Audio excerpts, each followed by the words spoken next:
Sa umiinit na usapin ng Filipino Cultural Center sa British Columbia, muling nagtipon ng ilang Filipino leaders at kinatawan ng City Council ng Vancouver. Kasama ang opisina ni Vancouver Mayor Ken Sim Lunes ng gabi.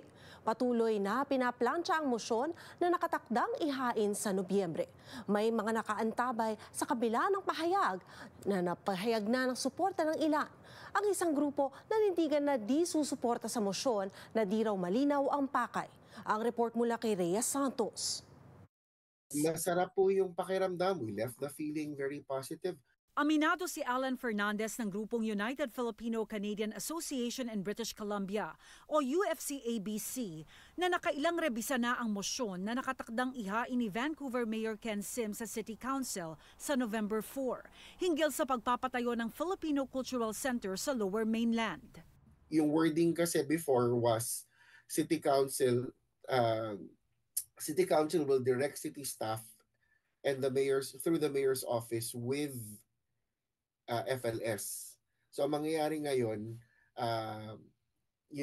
kasama na ang orgs in the Senate. September 16 nang abisuhan ni Mayor Sim ang City Council na maghahain siya ng mosyon para sa isang Filipino Cultural Center sa Vancouver. Inendorso nito ang bagong tayong grupo na Filipino Legacy Society o FLS para pangunahan ng proyekto na ikinagulat ng marami. Sa closed-door meeting muli ng opisina ni Mayor Sim at ilang miyembro ng City Council sa mga kinatawan ng mga Filipino groups Lunes ng gabi, iba na raw ang ihip ng hangin ayon kay Fernandez. If you remember, mistakes of the past, right? It looks like the cities learned from mistakes of the past. So ngayon, talagang naiintindihan na ng city na we need to make sure all voices are heard, hindi lang with FLS. Your groups will be represented dun sa very well represented and it is open, but not limited to. So may not limited to clause na added. So hindi lang Mabuhay, hindi lang UFC, hindi lang NPC3. Like I said, hindi lang namin mailagay ang pangalan ng Filipino BC out of respect for RJ and his group, because we don't know if we don't know their stand. But obviously they're welcome.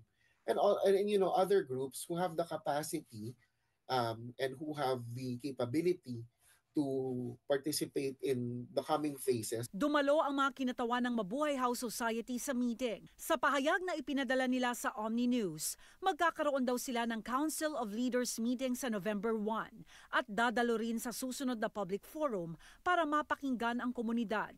Di raw muna sila magbibigay ng pahayag hinggil sa mosyon ni Mayor Sim.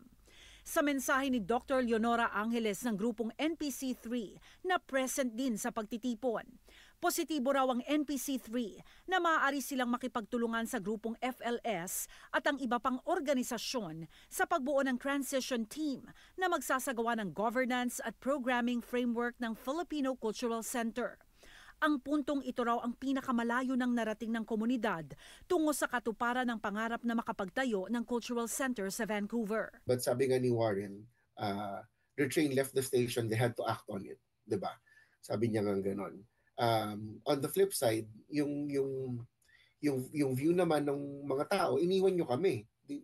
Parang to your point, parang diniskaril nyo kami. Paano naman kami?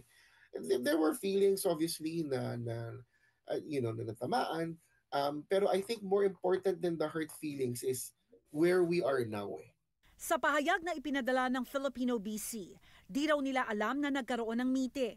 Di rin sila nakatanggap ng request na suportahan ang potensyal na mosyon. Di raw malinaw ang pinagkaiba ng mosyon sa inaprobahan noong 2023. Di raw nila susuportahan ang anumang mosyon na di malinaw ang intensyon at implikasyon. Rhea Santos, Omni News, Vancouver.